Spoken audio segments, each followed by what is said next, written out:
My name is John, a 34-year-old male, and I find myself navigating the vast skies as a pilot with a renowned aviation company. 3 years ago, I took the plunge into marriage with the remarkable Ava, a 30-year-old senior executive within the same company. Our paths first crossed 5 years ago at a lively party, and while her role predominantly involved the intricacies of a back-office corporate job, she exuded a captivating blend of confidence and intelligence. In the initial stages, our encounters were limited to office gatherings and occasional parties, yet it wasn't long before our connection deepened, and we ventured into a romantic relationship. Ava's allure was not just in her physical presence, surrounded as I am by a sea of attractive individuals in my line of work, but in her intellectual prowess that managed to keep me grounded, quite literally. The life of a pilot is anything but conventional, with erratic work schedules, jet lags, and a perpetual sense of fatigue. However, Ava embraced these challenges with a level of understanding that eluded my past relationships, many of which were with cabin crew or ground staff and tended to be short-lived. Ava brought a breath of fresh air into my life, and our bond blossomed over 2 years of dating before we decided to exchange vows. Marriage, while not as adrenaline-fueled as the initial dating phase, was still expected to be a source of happiness. Lately, however, I've observed a shift in Ava's behavior, a transformation that appears to be diametrically opposed to the qualities that initially drew me to her. My profession demands both physical and mental endurance, often taking a toll on my emotional well-being. Ava, in the earlier stages of our relationship, understood and accepted this reality, acknowledging that my availability couldn't be constant. She comprehended the nature of my work, where emergencies could arise, and I might be unavailable for extended periods. This understanding was a crucial factor in the longevity of our relationship, given the past instances where time constraints and insecurities led to the demise of my previous connections. However, the tide seems to have changed over the past 4 months. An incident occurred when I had to urgently cover a colleague's shift on the eve of Ava's birthday. Despite having planned a getaway to celebrate her special day, unforeseen circumstances demanded my presence at work. I offered my apologies and assured her that I would return on the morning of her birthday to continue our celebration. Instead of empathy, her response was a visible change in demeanor, a red flush coloring her features. I attempted to explain the circumstances beyond my control and even gave her the option to stay at the resort alone for the night or accompany me, but the tension lingered. 34-year-old pilot with a reputed aviation company, and my journey into the complexities of married life with Ava, a 30-year-old senior executive, has been laden with unexpected twists and turns. The pivotal moment arrived when, due to an unforeseen work exigency, I had to abandon our planned birthday celebration for Ava at a resort, leaving her to spend the night alone. I tried my best to mitigate the situation, assuring her of my imminent return the following morning after a domestic flight. Yet, the reception upon my return was far from warm. She seemed dissatisfied, her demeanor oscillating between quiet and grumpy. Despite my earnest attempts to make amends, her birthday celebration unfolded as if she were bestowing me with a favor. While I acknowledged the justification of her initial anger at my abrupt work call, her lingering crankiness persisted. A week later, I decided to confront the issue head-on, asking her if she was still harboring resentment. Her response, delivered with a sarcastic tone, claimed she had grown accustomed to my frequent absences, an assertion dripping with irony that even a child could decipher. In my quest for a meaningful conversation, she dismissed it as fruitless, asserting that compromise was an inevitable part of our relationship. This marked the beginning of a pattern where Ava's moods fluctuated between two extremes, occasionally displaying a plain normalcy devoid of fear, anger, or sarcasm, and more frequently, succumbing to a crankiness that extended to complaints about every aspect of our relationship. Numerous confrontations unfolded over the subsequent months, during which Ava skillfully recounted instances where I exhibited less than ideal behavior. I, in turn, owned up to my shortcomings, vowing to rectify them. However, when the tables turned, and it was my turn to express concerns, she adopted a defensive stance, blaming me for triggering her purported witchy behavior. Perplexed and seeking solace, I confided in a fellow co-pilot during one of our shared flights, hoping to discern whether others faced similar challenges in their relationships. To my surprise, he chuckled, dismissing it as a universal experience, asserting that his own wife had complained about his physical and emotional unavailability. The revelation that every woman, according to him, tends to pin the blame on their husbands left me dumbfounded. But I decided to sweep the matter under the rug, hoping Ava's mood swings were a transient phase. Unfortunately, they did not abate. Instead, a new concern surfaced. Ava, seemingly out of nowhere, developed insecurities about my appearance, raising skeptical eyebrows at every new haircut or exotic perfume purchase. Initially dismissed as a jest, her persistent discomfort with my grooming habits left me puzzled. Despite her awareness of my profession and the inherent nature of my interactions with diverse individuals, this newfound insecurity added another layer of complexity to our already tumultuous relationship. A pilot, and the intricacies of my life extend beyond the cockpit into the realm of my marriage with Ava, who, over time, has taken a turn towards a personality opposite to the one that initially captivated me. While my profession demands a certain level of grooming and presentability, recently, Ava has found fault in my appearance, questioning my choice of haircut and exotic perfumes, creating a source of contention that adds complexity to our relationship. Furthermore, her newfound habit of scrutinizing any work-related story involving my colleagues, particularly the female ones, has become increasingly bothersome. The incessant questioning about whether I find them attractive has evolved into a pattern that tests the bounds of my patience. Despite my reassurances and declarations of fidelity, the sense of insecurity she now exudes is a far cry from the confident and understanding woman I fell for. Uncertain about the trajectory of my marriage, I turned to those who might have walked a similar path, seeking advice and tips to navigate the challenges that have emerged in my relationship with Ava. Any insights or shared experiences would be greatly appreciated. Now, fast forward to the first update. In September, I reached out for advice, detailing the transformation in Ava's personality from a secure and understanding woman to a nagging and insecure spouse. Many of the responses suggested introspection, leading me to consider whether I might be the common denominator in the recurring issues that led to the demise of my past relationships. Taking the feedback seriously, I endeavored to mend things from my end. I made a conscious effort to be more mentally and emotionally present at home, addressing her concerns and ensuring she had no reason to complain. Tomorrow marks our anniversary, and in an attempt to make amends for the disappointment on her birthday, I've meticulously planned a surprise. Having taken a week's leave and informing my boss of my unavailability for emergencies, I left the house in the evening, feigning unawareness of our upcoming anniversary. The plan was to return near midnight, surprising her and then whisking her away for a week-long vacation.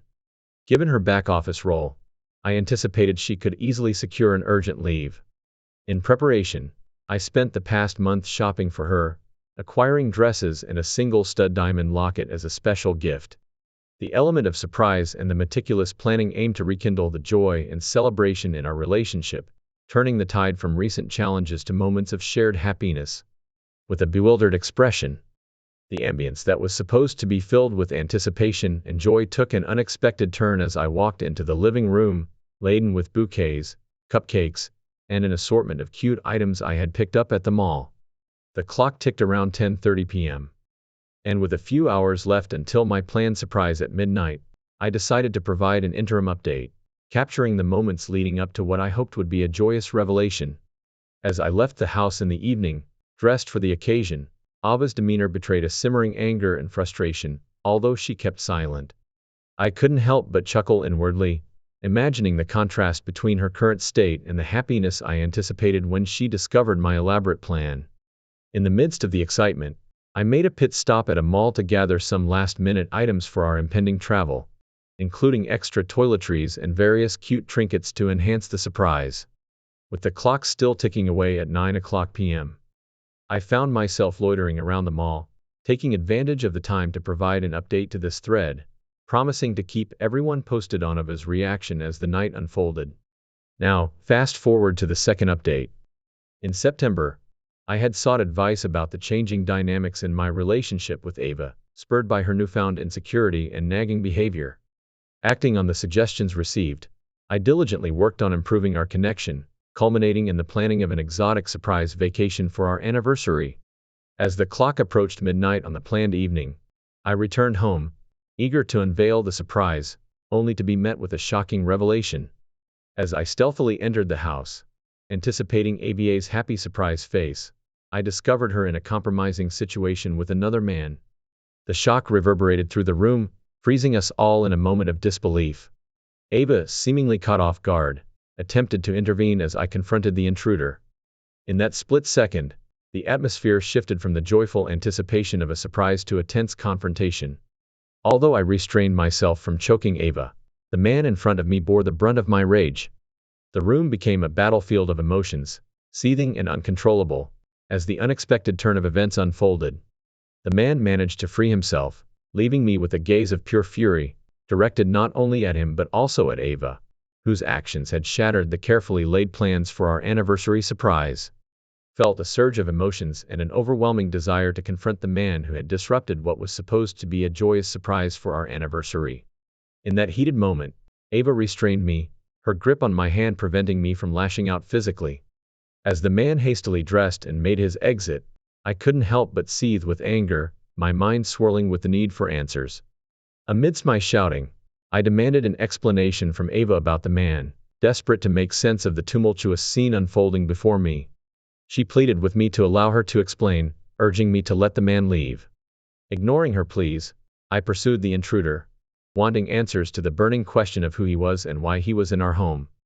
In a defiant turn, the man retorted that he was here because Ava had paid his agency, clarifying that he wasn't there for romantic purposes.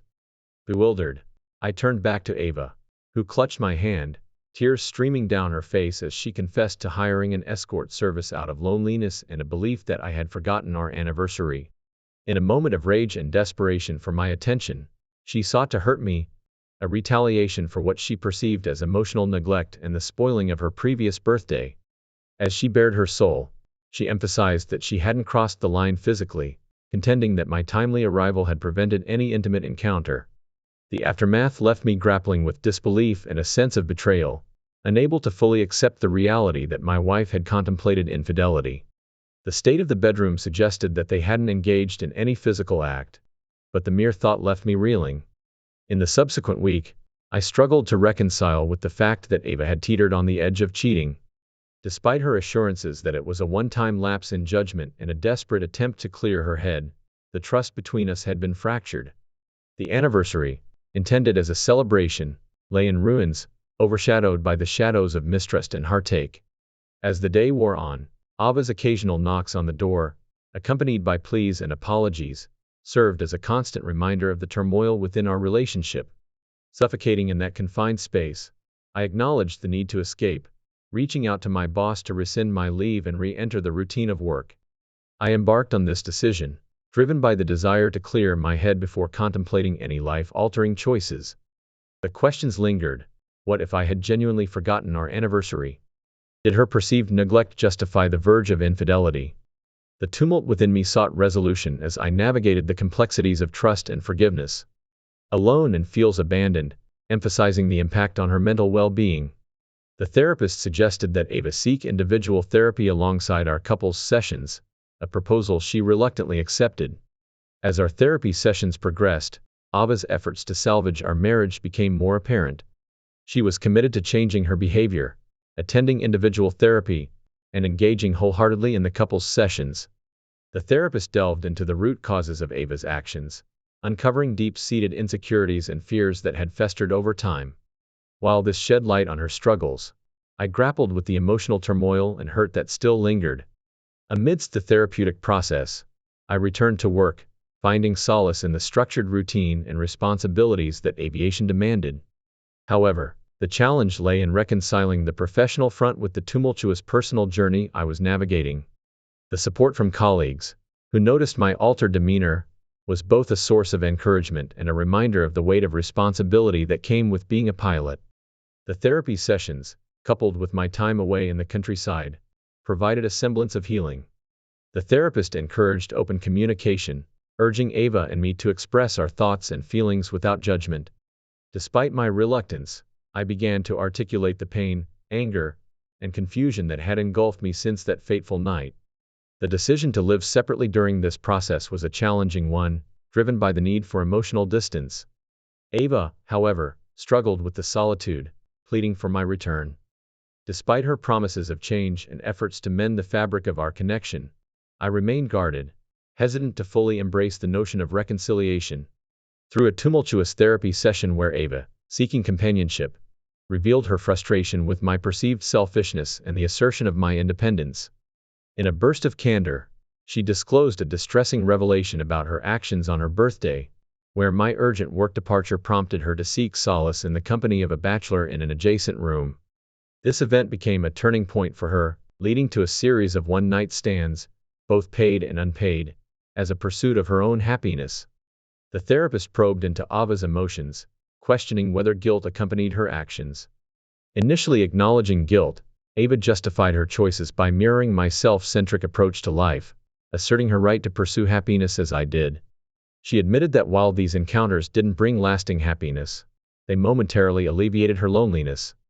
In her rationale, she even speculated about potential infidelity on my part, stemming from the glamorous environment of my work with female colleagues, revealing a newfound insecurity.